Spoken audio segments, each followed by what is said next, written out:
Minasan, konnichiwa! Bienvenue à cet nouvel épisode de Anime no Kurasu! C'est bien, on n'a pas oublié le nom. Ouais! Avec tous ces mois entre, on aurait pu ne pas être pardonné, mais que voulez-vous, chers auditeurs? Nous avions été occupés. Tout le monde en vacances, certains ont déménagé. Certains avaient la flamme. Certains avaient la flemme.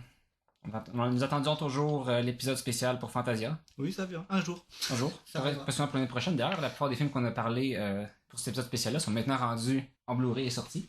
C'est une bonne excuse. On va pouvoir enregistrer l'épisode en les ayant tous regardés. Et donc, aujourd'hui, tel que promis lors du dernier épisode régulier, nous allons parler de Laid Back Camp. Moi, Bat Singleton avec mes collaborateurs Shaya Bonjour tout le monde. et Eggs. Salut.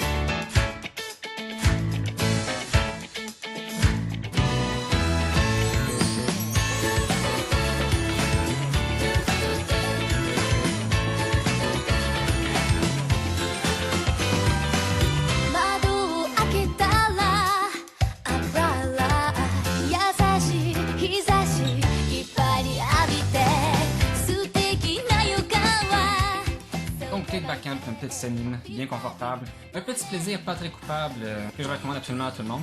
C'est aussi le truc qui m'a fait découvrir l'étrange vie. J'étais plus dans l'anime shonen avant. Donc, c'est l'histoire de 5 filles du lycée qui vont camper, qui mangent la bonne bouffe et qui sont contentes.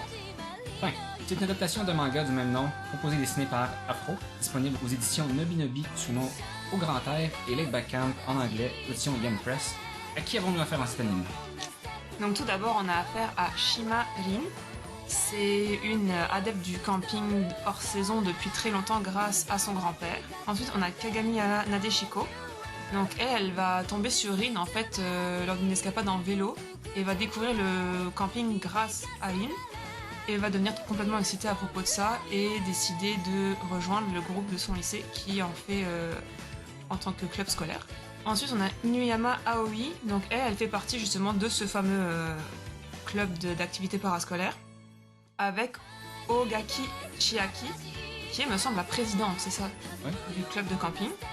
On a aussi Saito Ena, qui est une amie de Rin. Au départ, elle fait pas trop de camping avec elle, mais finalement, elle va se joindre petit à petit. Elle a un chien, dont je ne me souviens plus du nom.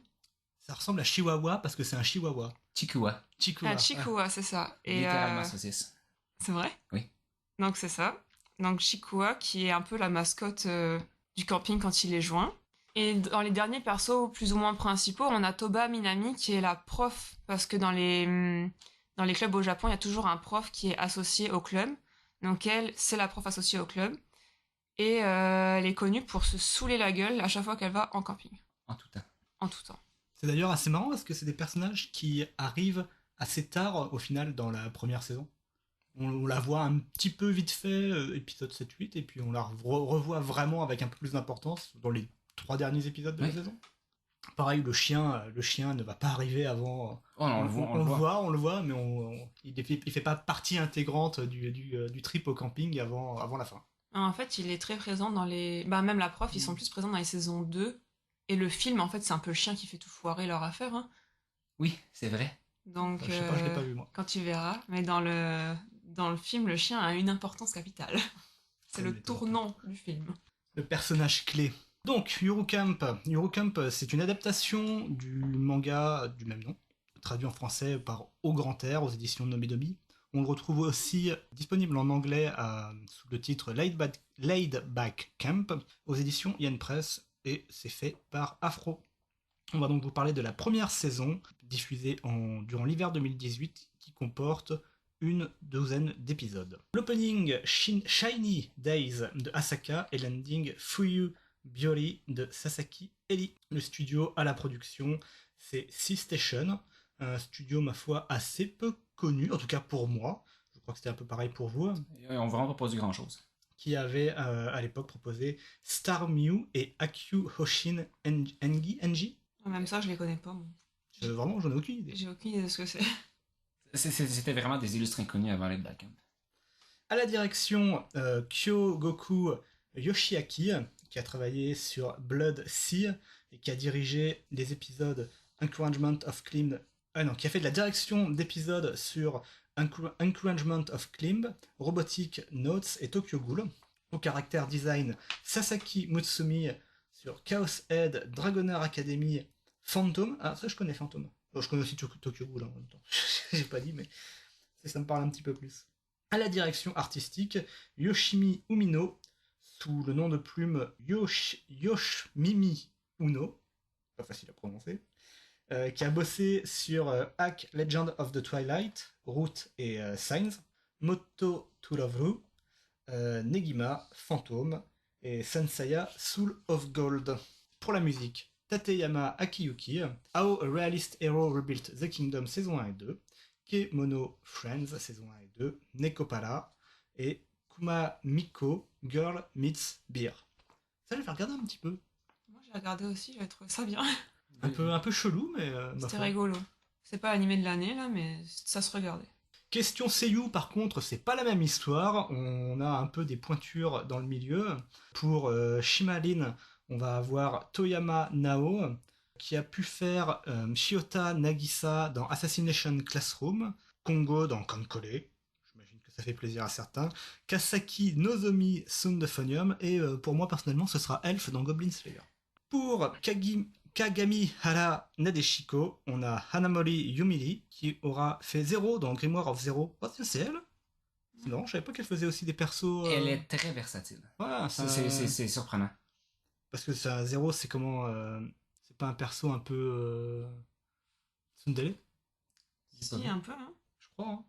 J'ai un doute, je vais pas rebondir trop là-dessus. Ayasaka Ai dans Kaguya-sama. Pas de réaction. Ça, c'est vraiment un rôle qui m'avait surpris, j'aurais jamais pensé que c'était elle. Sa voix est vraiment différente, hein. Oui.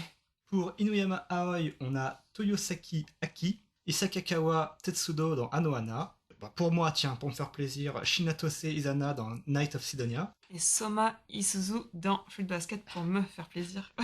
Pour Ogaki Chiaki, on a Ala Sayuri. Ah, elle a fait d'un Pretty Rythme.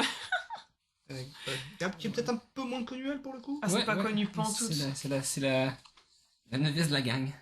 Il en faut. Ouais. Donc, Amamiya Lizumu dans Pretty Rizamu Aurora Dream et Anda Mio dans Idol Master Cinderella Girls. Qui sont deux animés d'idol, quoi. Ah, complètement. Je crois qu'on peut pas faire beaucoup plus.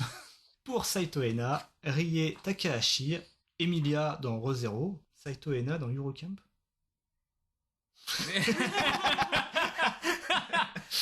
Ok, c'est vrai, ce n'est pas un mensonge. En fait, je pense que je voulais dire c'était la petite fille dans The Girl from the Other Side. C'est la gamine aussi dans Kagoshikoto. Hein. Et ben Sakura Sawasumi dans Rent a Girlfriend, un des derniers gros cartons de l'année. Et toute une tripotée de personnages secondaires. On va juste proposer Toba Sensei ou Toba Minami, qui est doublé par Ito Shizuka. Lan dans Technolize, oui, ça me fait plaisir. Lena Lily dans Degreman, ça me fait aussi plaisir. Hildegarde dans Beelzebub, ah oui, bah tiens, c'est elle. Soit. Sailor Venus dans Sailor Moon 2014. En fait, j'aimerais ça donner mes petites trivia intéressantes, comme j'aime toujours. Late Backhand a vraiment failli ne pas voir le jour. Afro avait fait 2 mangas avant qui ont été cancellés au volume 3. Et il s'était fait offrir un rôle dans une anthologie de Madoka Magica, où il fait une réinterprétation de Madoka Magica, mais avec un humour qu'on retrouve dans Late Backhand. Sérieusement, j'ai trouvé ça en scan, c'est très drôle. Malgré le fait que c'est pas particulièrement drôle, Madoka Magica. On en est à combien de réinterprétations de Madoka Magica? Ouais, c'est dans l'anthologie, c'est peut-être 12 fois 4 comas, puis on passe plusieurs beats de l'histoire, qui lui a valu un spin-off d'un spin-off sur la vie de Homura dans un univers alternatif. Et puis, il a décidé de faire Late Backhand, et ça a été un assez bon succès. Pour ceux qui s'intéressent, c'est un truc que Crunchyroll a financé du moins la première saison. Et ça a été tellement un succès en Amérique qu'ils ont proposé de faire un autre comité de production immédiatement après la première saison, avec des trucs originaux, parce qu'il n'y avait pas assez de matériel source.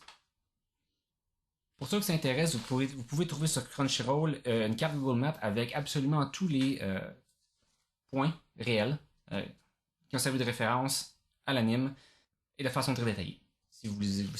Si l'anime et le tourisme, c'est votre truc. Avec ça, on commence à parler un petit peu de ce qu'on a vu.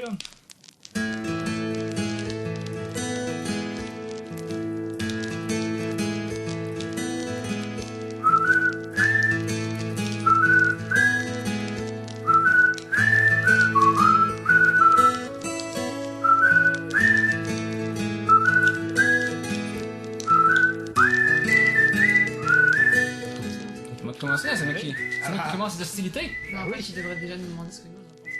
C'est pas faux. Ouais, exactement. Qu'en avez-vous pensé alors? Avez-vous trouvé ça confortable? Bah écoute, moi, j'étais dans ma liste depuis longtemps. Je l'avais dans ma liste, pardon, depuis longtemps. Puis j'avais jamais pris le temps de le regarder et au moment où on a décidé qu'on le faisait, j'ai eu la Covid. Et j'ai trouvé ça très très très confortable. J'ai oublié que j'avais la Covid le temps d'écouter l'animé. Moi de mon côté, ça a été un visionnage sympathique. Je peux pas dire le contraire. J'étais assez surpris par le thème. C'est pas forcément quelque chose vers lequel j'aurais été de base. Je sais que le fameux Cute Girl de The Cute Scenes cartonne pas mal pour l'instant et on a de plus en plus de choses. À l'époque, ça n'a pas été un des précurseurs, je pense. Mais Non. C'était bien en vogue. c'était déjà bien en vogue à l'époque. Et c'est vrai que des fois je tombe dessus et je passe à travers. Et puis voilà, c'était la proposition. J'ai passé un bon moment. Et moi, ce que j'ai aimé dedans, surtout, c'est la dimension éducative.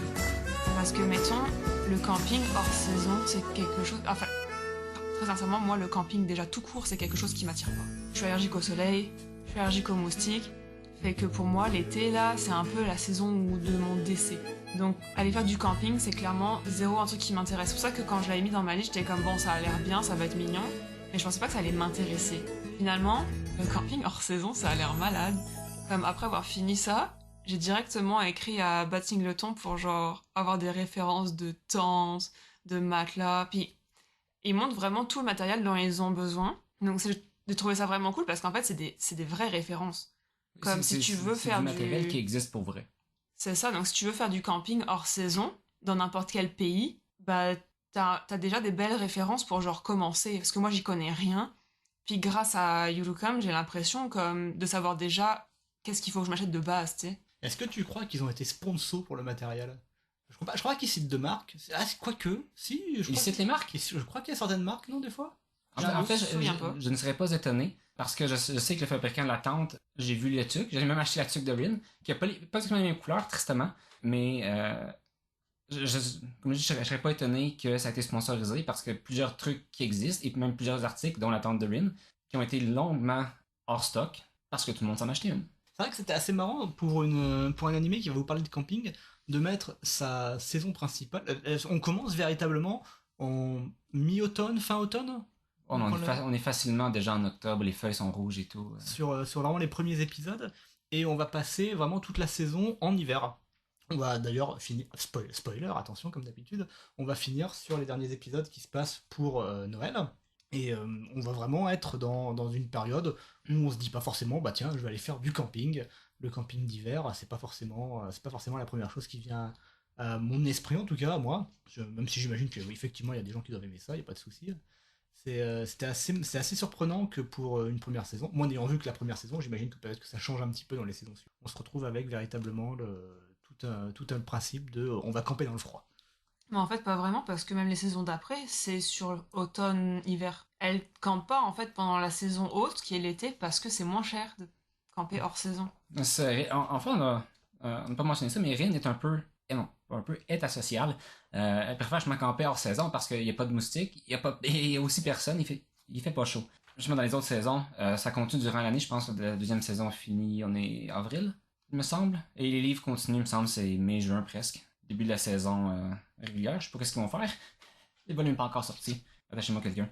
Puis de mon côté, moi qui est, campeur vétéran, j'en ai fait depuis longtemps. Je voudrais se rendre beaucoup plus du camping d'automne pour le climat, pour ce qui est du climat du Québec. Et puis dans l'anime, c'est tout des trucs qui disent qui sont très sensés, qui font écouter les conseils, aller en camping, vous ne serez pas mal pris. C'est bien recherché et simple, et ça montre ça aussi de façon très accessible. Puis oui, ça va vous donner l'envie de camper, parce que moi, la première fois que je l'ai vu, j'ai commencé à m'équiper pour le vélo camping, parce que ça fait longtemps que j'avais pas fait de camping et j'avais envie de m'y remettre. Moi, clairement, ça m'a eu aussi. Hein. Je pensais pas qu'un jour je dirais ça, mais j'ai commencé à magasiner mes trucs là pour faire du camping en espérant cet automne. Ah bah pas l'été, hein. J'ai dit allergique aux moustiques, allergique au soleil, non merci, je passe. Au Canada, on a ce qu'il faut, question moustique. C'est ça. Oh oui. Pour élargir les hostilités ou la discussion un peu plus, moi un truc que j'ai bien aimé est le traitement des relations interpersonnelles. Comme j'ai dit un peu plus tôt, Rin est asociale, elle aime ça camper seule, Et tout au long de l'anime, ce n'est jamais un problème. Souvent, on va voir ce genre de personnages solitaires, il y a un problème, faut les amener dans le club et tout le monde ensemble. Rin se fait proposer plusieurs fois, je pense, de rejoindre le club et fait vraiment une phase dégoûtée. Elle ne veut pas. Et puis, ben, vous savez quoi? Tout le monde respecte ces décisions-là, puis il n'y a pas de problème. Des fois, elle va se greffer aux activités du club de camping, des fois non. Nadeshiko, c'est quand même un tout petit peu une forceuse. Oh oui, vraiment, mais c'est Genki craqué à 11. Bah, c'est une forceuse, mais elle évolue quand même bien parce qu'au départ, c'est vrai qu'elle emmerde un peu Nadeshiko. Pardon, Rin. Ah non, Parce merde, que... tout le monde. Sa sœur, elle est quand même super cool. Ouais, elle l'emmène partout. Oh bah tiens, je te prends en voiture. Quoi? On part à 4h du mat? Non, mais y a pas de souci, tu vas voir, ça va bien se passer. Non, c'est vrai que Nadeshiko, au début, elle est un peu agaçante. Mais tu sais, elle évolue bien aussi. Je me souviens plus exactement c'est quand l'évolution se fait. Mais après, elle part aussi camper tout seule. Puis Deuxième saison. il y a un moment, je sais plus où est-ce que c'est, mais elle s'en va camper toute seule aussi. Puis elle prend son indépendance. Puis elle devient un petit peu moins chiante. Spoiler, deuxième saison. Ogaki aussi, des fois, elle est un petit peu intense. Hein. Ouais. Bah, tu sens le côté motivation, surtout quand il récupère enfin un nouveau camarade de club. Je crois que c'est la règle, c'est il faut 3 personnes pour pouvoir faire tenir le club. Ouais. Comme Rin ne s'en fout complètement. 4 personnes. 4 personnes? Quatre. C'est 4. Ah bah dans ce cas-là, Rin compte aussi à la fin. Non, Non. je sais plus. Non. Non. Qu'est-ce Ils sont toujours 3 à la fin. Les quatrième membre est encore pas là. Parce qu'ils arrivent quand même à avoir le professeur à la fin qui se fait forcer Oui. la prise de contrôle du club. Ça fait volontaire. Mais je pense que c'est plus parce que même si c'est pas un club officiel, mais ça leur prend quand même quelqu'un vu qu'on s'entend ils font un feu de camp sur les terrains de l'école. Et le prof qui en est titulaire en ce moment, ben je décide que juste trop de choses et pose des responsabilités.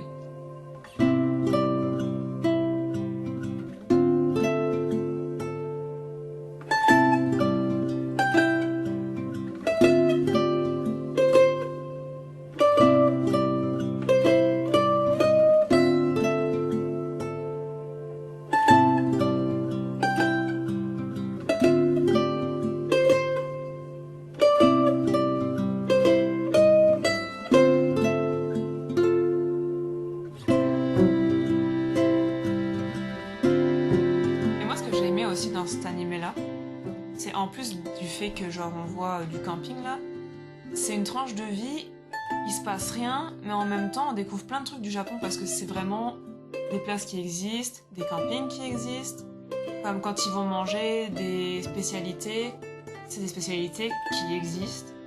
Quand elle va chercher les petits onsen, ils existent. Donc c'est comme un itinéraire de voyage. Le guide Michelin. C'est le guide Michelin de Yurocam. Et l'impact des Balkans, c'était assez populaire au Japon, c'est accessible à tous âges. Vraiment fait sentir au niveau des terrains de camping où l'anime s'est passé. Certains ont vu leur fréquentation merci à vous, plus que triplé. Même que certains réguliers s'en plaignaient qu'il y avait beaucoup trop d'otaku sur place. Alors c'est accessible à tous âges, mais j'ai pas mal eu l'impression que on visait quand même les personnes de 20-25 ans et plus. En fait, j'ai hot take, attention.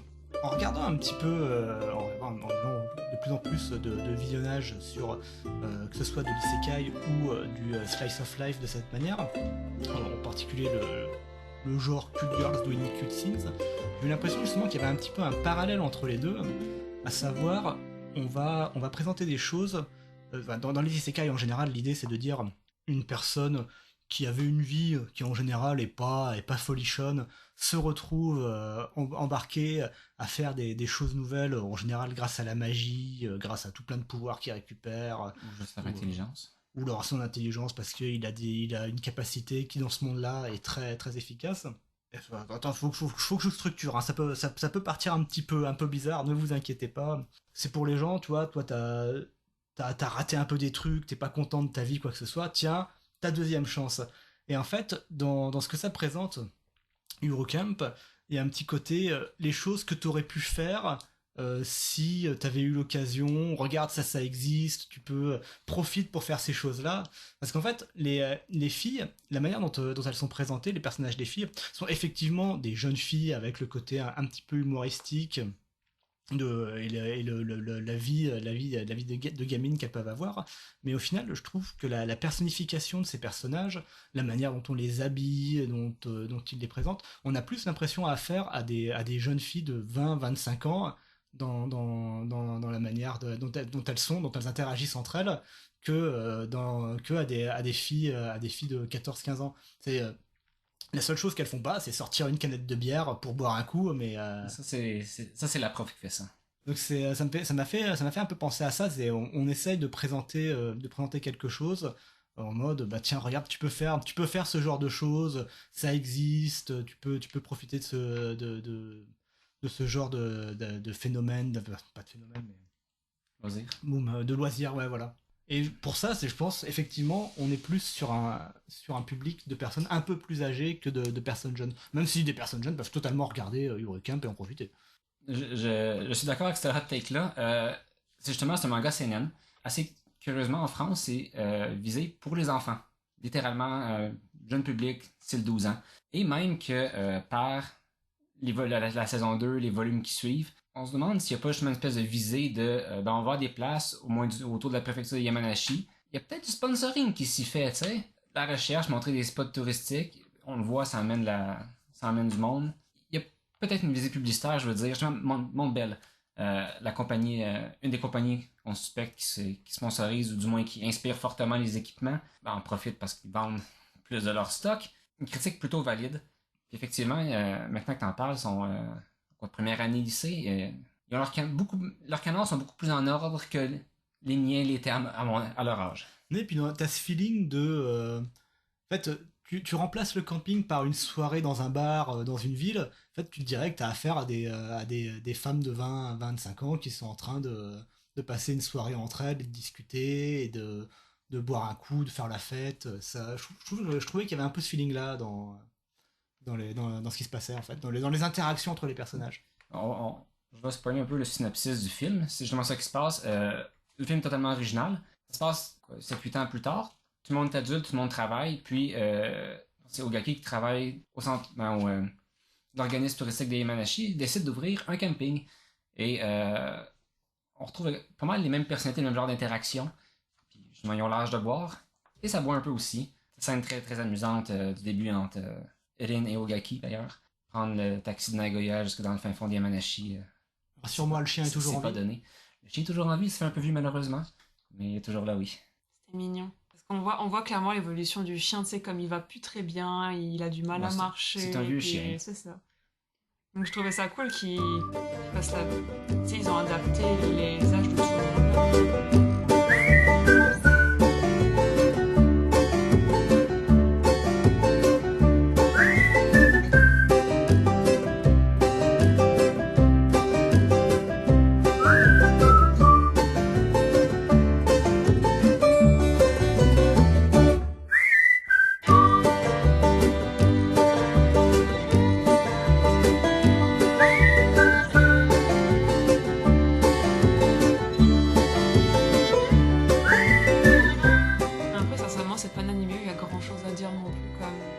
J'ai beaucoup aimé. Et comme je disais, il se passe pas grand chose, mais en même temps, on apprend plein de trucs tout au long. Moi, ça m'a donné faim.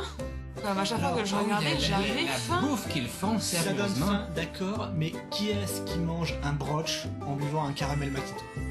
Là, je suis désolé, il y a faute de goût, là. Ouais, mais ça, c'est le goût de chacun. Hein. S'il y a des gens qui aiment mélanger des trucs chelous, ils mélangent des trucs chelous.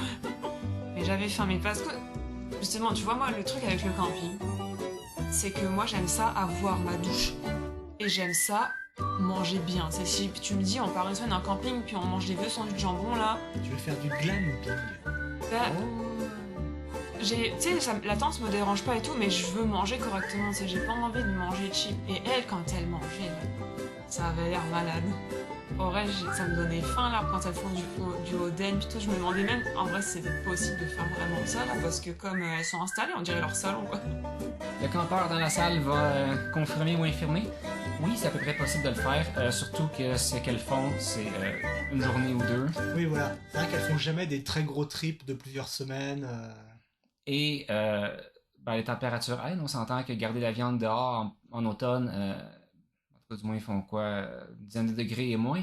C'est pas si nocif que le faire dans la chaleur de juillet, mais encore, même dans la chaleur de juillet, c'est possible de manger très bien, à mon avis. La nourriture déshydratée est plus si mauvaise, puis c'est quand même facile même de déshydrater ses propres trucs, puis quand on réhydrate, quand même bon.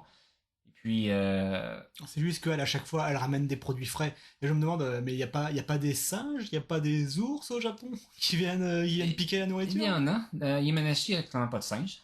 Ils sont un peu plus hauts et plus bas, je crois. Mais les ours, oui, je pense qu'il y a, il y a quelques scènes où Lynn s'en va à un endroit, puis hop, il y a peut-être des ours. L'expérience de camping, c'est pas mal plus la nuit qu'on va s'en soucier de ce genre de trucs-là. Puis s'ils bouffent tout, bah, Ça me fait penser, c'est justement un animé où il y a beaucoup de scènes de nuit.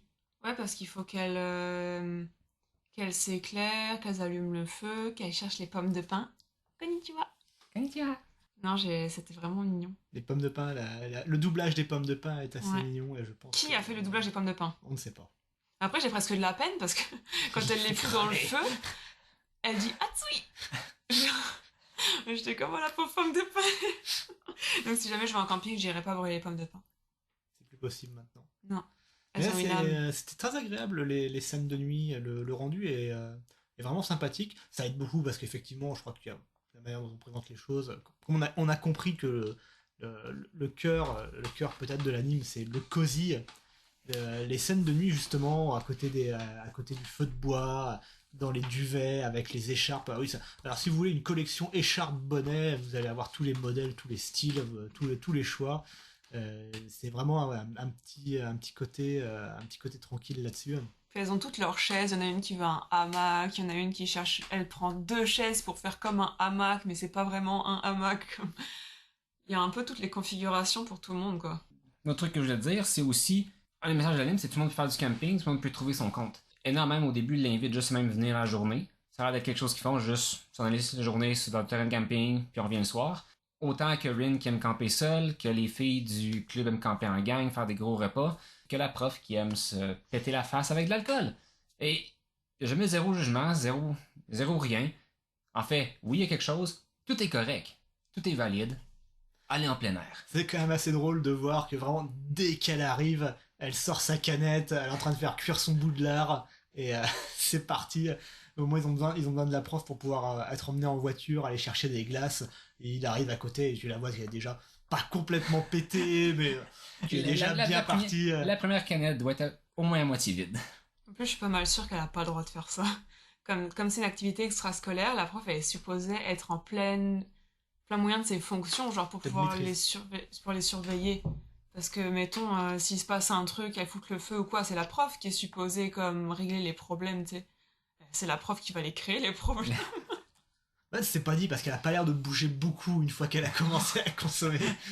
Même avec sa sœur, parce qu'à un moment on la voit avec sa sœur, la prof, qu'au départ c'est comme ça qu'on découvre qu'elle fait du camping. C'est pas c'est une sœur. Non, je sais. Tu t'es fait avoir toi aussi. C'est ça, elle ressemble à un gars, mais en fait c'est une fille, c'est Ok. sa sœur. Puis elles campent ensemble, et même sa sœur elle est comme, t'abuses quand même. Genre, on vient juste d'arriver, puis c'est déjà complètement pété. Dans le doublage anglais, ça va marquer. Les dialogues sont un peu plus snappy. Puis la sœur, elle dit tu peux pas juste pas te péter la face dès que j'ai le dos tourné pour une fois. C'est vraiment magnifique. Donc elle est une prof pas très responsable. Et c'est pour ça aussi qu'elle voulait pas être la prof du groupe. Parce que elle, quand elle va en camping, c'est pour se péter la face.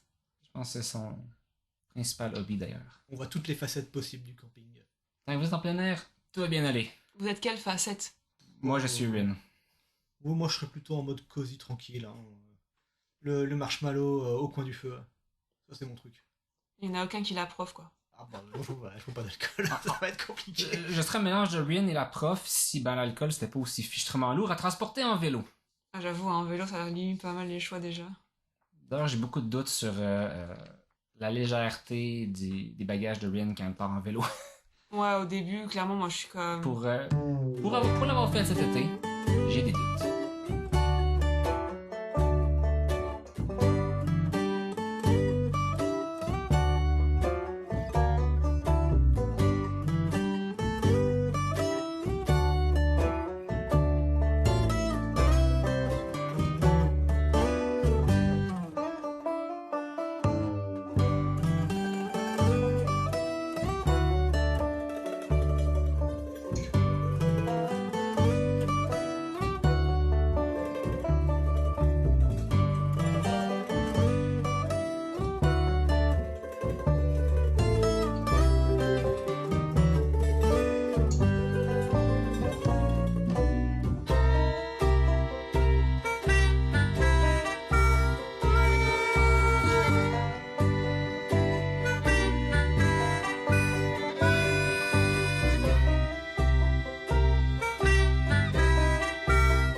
côté technique.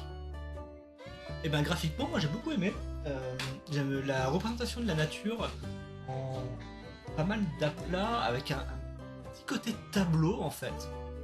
Ça dénote pas mal avec les personnages, mais c'est bien intégré donc ça choque pas. Et j'ai beaucoup aimé le côté graphique, effectivement.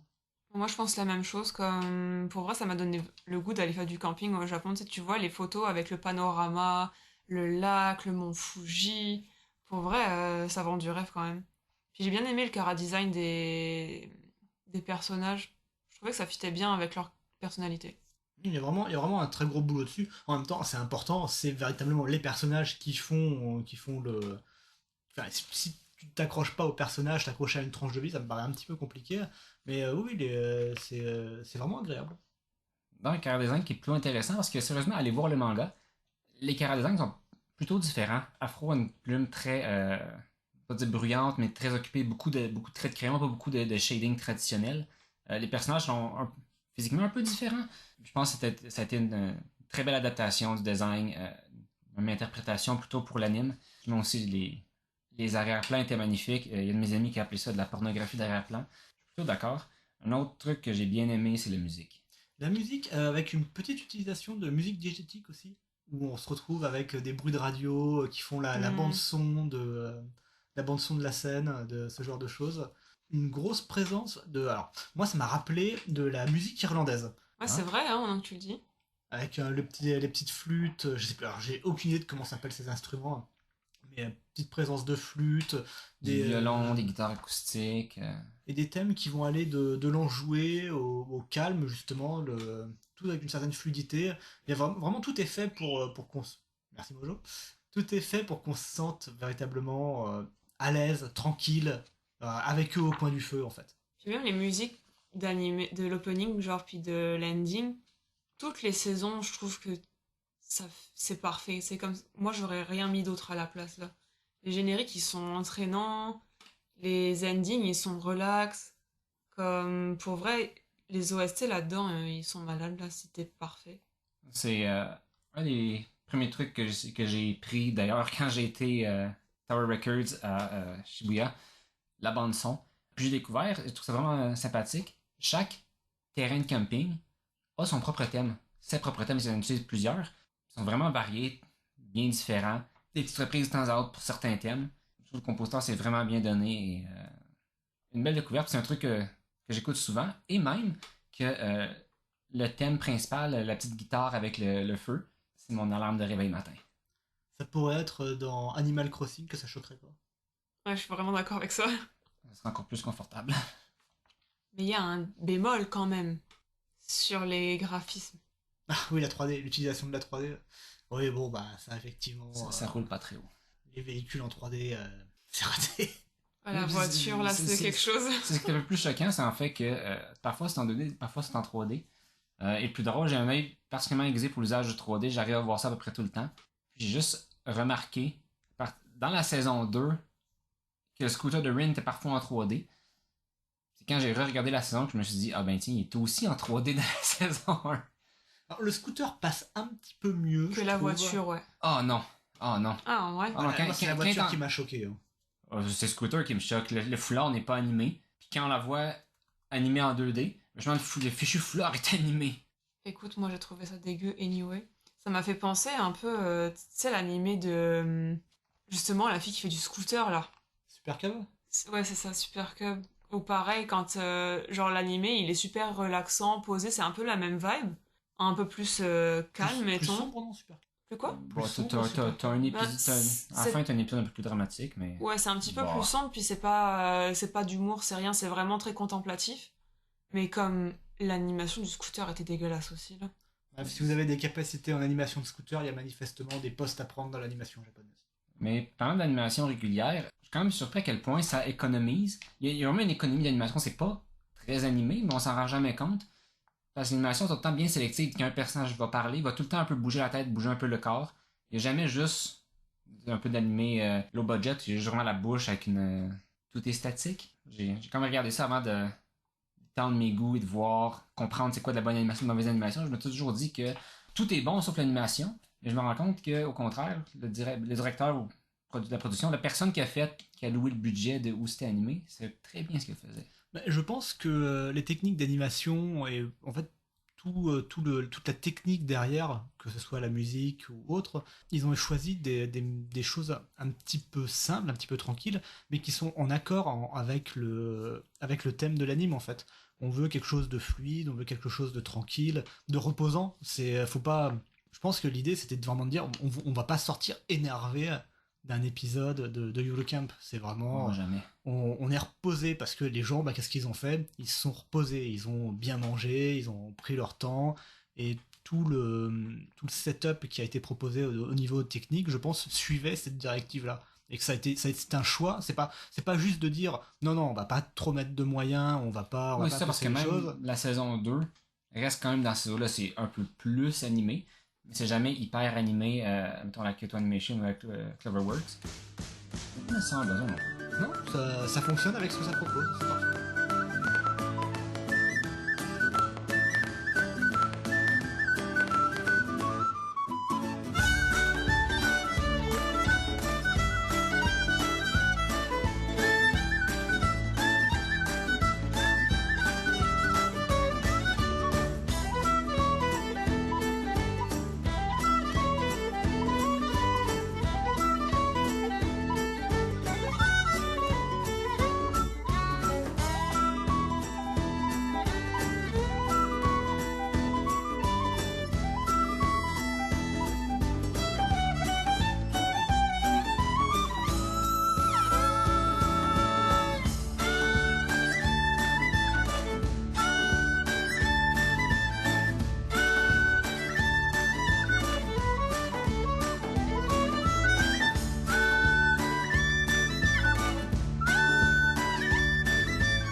Côté voice acting, Bah, écoute, le fait est que c'est très bien fait. Ils ont pris des gens qui savent très bien le faire, il n'y a pas de problème, et ça colle bien avec les personnages. Maintenant, ça propose pas non plus de scènes complètement dingues, en fait. Mais ça, c'est peut-être parce que bah, c'est du slice of life, et que on n'est pas là non plus pour vous péter la tête avec des scènes ultra épiques, quoi que ce soit. ben, peut-être que vous l'avez. Moi, ça m'a. Je l'ai beaucoup remarqué sur le voice acting anglais. Parle-nous-en, on va te faire Ouais, une c'est ça. conférence dessus. T'as vu Land of the Lustrous? Oui. Tu te rappelles de Sardonium? Oui. Les personnages principaux, c'est la même voice actress. Très expressive dans sa voix. T'as pas vu Sardonium, hein? Non. Tape sur YouTube Kumiko Noises.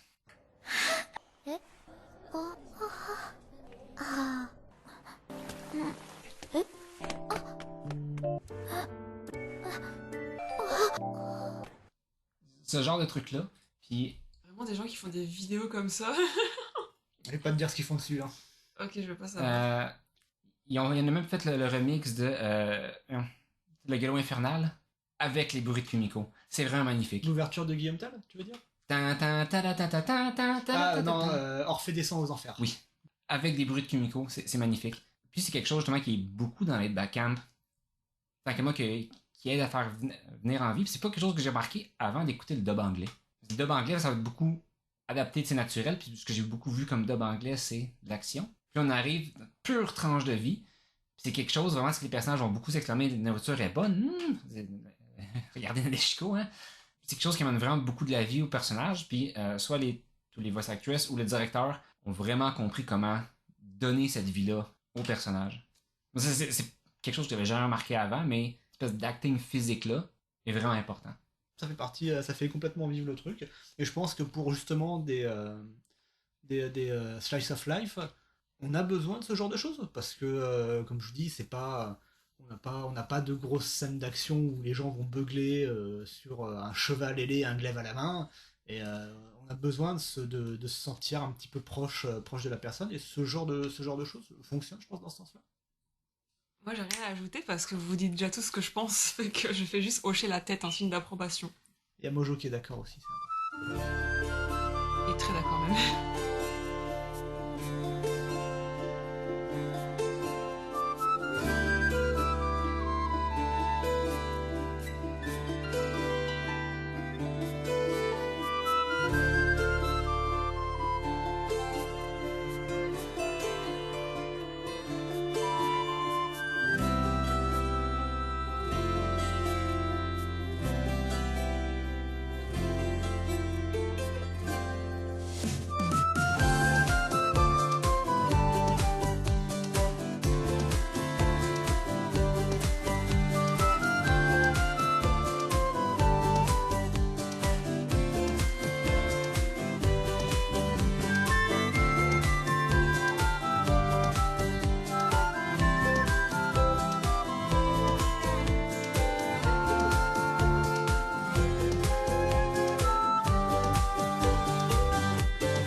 Avec ça, on a fait le tour.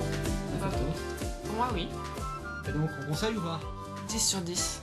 Un chef-d'œuvre. Un chef-d'œuvre. Alors, j'irai pas forcément jusqu'au chef-d'œuvre, mais très clairement, si vous cherchez quelque chose pour vous détendre, ça fait très plaisir et ça fait complètement le boulot. Vous serez pas déçus, je pense. En vrai, j'avais mis 9, hein, mais c'est presque 10. On va arrondir. Moi, je donne une note de très confortable sur 10. Une petite parenthèse que je tiens à faire, c'est, je pense, durant... je sais pas dans quel épisode j'avais parlé de ça, mais quand j'ai commencé à regarder les animes, j'avais vraiment un préjudice envers les trucs tranches de vie. J'étais dans le pur shonen. On se crie, on se tape dessus. Et puis à un moment donné, ben, j'ai vu ça, je dis ouais, whatever. Puis un an plus tard... T'as inversé les goûts. Ouais, inverser les goûts. En fait, j'ai pu m'entendre dire que ça parlait de camping. J'ai dit, le camping, c'est un truc que j'aime. Alors, regardez ça. Et depuis ce temps-là, je suis un total converti aux tranches de vie. J'ai perdu tous mes préjugés. Alors, si vous en avez, sérieusement, allez l'écouter. Dans le pire des cas, ça vous fera rien. Excusez. Dans le meilleur des cas, vous allez aimer ça, vous allez être converti. Dans le pire des cas, vous allez avoir passé un bon moment. Donc, on peut passer à la section coup de cœur. Alors, ben moi j'avais plein de trucs dont je pouvais parler qui sont planqués en dessous là, faudra que je vous en parle après le podcast d'ailleurs. Mais, j'ai pas encore eu le temps de lire ce que je voulais, et donc je vais profiter d'être retourné au cinéma hier pour parler d'un coup de cœur ultra facile qui est Perfect Blue. On a été revoir ça avec Bad Singleton hier dans un petit cinéma qui passait ça. Ça faisait vraiment longtemps que je l'avais pas vu, Et j'ai le revoir après tout ce temps, après avoir consommé quand même pas mal d'animes depuis, pas mal de cinéma, m'a vraiment remis en tête à quel point c'est excellent, c'est un chef-d'œuvre, et que c'est terriblement dommage que Satoshi Kon soit mort beaucoup trop tôt. J'aurais bien aimé avoir encore une dizaine de films de sa part. Vraiment, vraiment génial. Je ne vais pas faire l'affront de réexpliquer quoi que ce soit pour tous ceux qui l'ont vu. Juste, si vous ne l'avez pas vu, si vous avez un petit peu d'expérience de cinéma, un petit peu d'expérience d'animé, je pense que c'est à ce moment-là où vous en profiterez le plus en fait. C'est vraiment quelque chose de génial. Et si vous commencez par ça, eh ben vous aurez commencé par quelque chose de vachement bien. Qu'attendez-vous? Bah moi, à vrai dire, j'ai pas de recommandations. En même temps, j'en ai plein. Donc aujourd'hui, je vais vous parler de Flying Witch. Parce que c'est un animé que j'avais déjà vu il y a très longtemps, mais j'ai commencé à lire les mangas parce que je les ai vus à la bibliothèque et je me suis dit, oh, pourquoi pas. Puis je trouve que c'est un peu la même vibe que Yulu Camp. C'est un slice of life. Il se passe pas grand-chose, mais on suit l'évolution en fait d'une fille qui est apprentie sorcière, puis elle découvre lentement la magie, mais c'est pas la sorcellerie intense, mettons, c'est vraiment doux et calme. Elle vole de temps en temps, elle cherche des plantes pour faire de la médecine, etc. De C'est la drogue, relaxant. ouais. Ok, je voulais pas dire comme ça, mais d'accord. Mais en tout cas, c'est relaxant. Moi, je lis ça avant de dormir, puis c'est comme Yulu, comme je finis ça, je finis mon chapitre ou mon volume carrément, puis je suis détendue, tu sais, je suis pas, y a pas d'action. Mais je trouvais que ça allait bien avec la vibe de Yulu Come, so c'est ma recommandation cette fois-ci. Flying Witch. C'est noté. Et donc pour moi, ce sera aussi un manga cette fois-ci, pas d'adaptation en anime. Ça s'appelle Love Me for Who I Am, disponible en anglais et en français sous le même nom. En français, c'est encore en traduction. Ça suit l'histoire de Mogumo, qui est une jeune personne non genrée, et tout son cheminement pour se faire reconnaître par ses proches. Un truc super, fini en 5 volumes. Belle représentation LGBT, qui montre de façon sensible, éducative, sans jamais être trop lourde non plus, les réalités que les personnes de la communauté LGBT vivent au Japon. Magnifique pièce. Vu que c'est une personne non genrée, vu que le personnage principal est une personne non genrée, j'ai pas eu la traduction française, je peux pas vous dire au niveau des pronoms et des accords qu'est-ce qui en a été décidé, vu que c'est pas particulièrement quelque chose qui existe en japonais. Mais je peux dire que la traduction anglaise est très respectueuse à cet endroit. Redis-nous le titre. Love Me for Who I Am. Bien, merci beaucoup les gars. Merci à toi. Et la prochaine fois, on va se revoir pour... Vision d'Escaflowne, un truc de petit vieux. Parce qu'il est temps qu'on parle de gros robots et de trucs de petits vieux. Je suis même pas sûr que t'étais né quand c'est sorti. Non, exagère. Tu devais pas être très grande. Je commence à avoir un peu peur, mais ok. 96, je crois. Ah, j'étais née. Ma sœur, non. Voilà, donc à la prochaine fois. Bye bye. Bye bye. À la prochaine!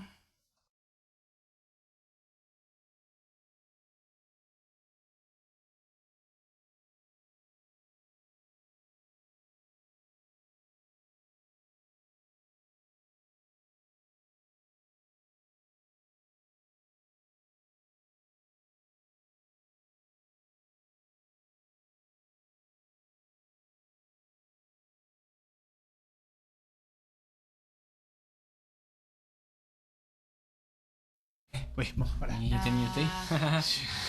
Restez donc avec le truc des photos. Je vois pas le truc rond de mon côté, donc je savais pas que les petits sont rouges. Non, je pensais rouge, je voulais dire Je me rends on. compte que ça va aller dans les bonus de fin de. C'est correct, j'assume. Non, non, non. Il y a des. Non, non, non, Des non, grands syndicats non. de crime en France? On va me prendre une petite pause. Minasan, konnichiwa! Kia. J'étais prête. Ça va dans le bêtisier. Qui c'est C'est moi Faut qui. que le dernier mot, ce soit Kia. C'est bon. Ouais, j'ai contaminé, c'est fini. Minasan, konnichiwa! Ok, fuck it, je vais même pas le faire.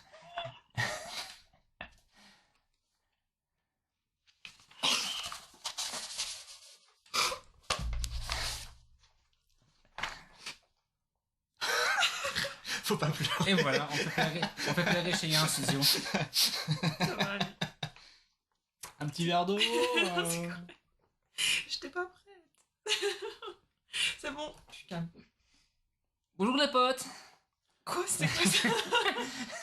T'as dit quoi? Bonjour les potes. Bonjour. Ah, bonjour, les Avec un très mauvais accent français. Tu disais un truc dans une langue souave.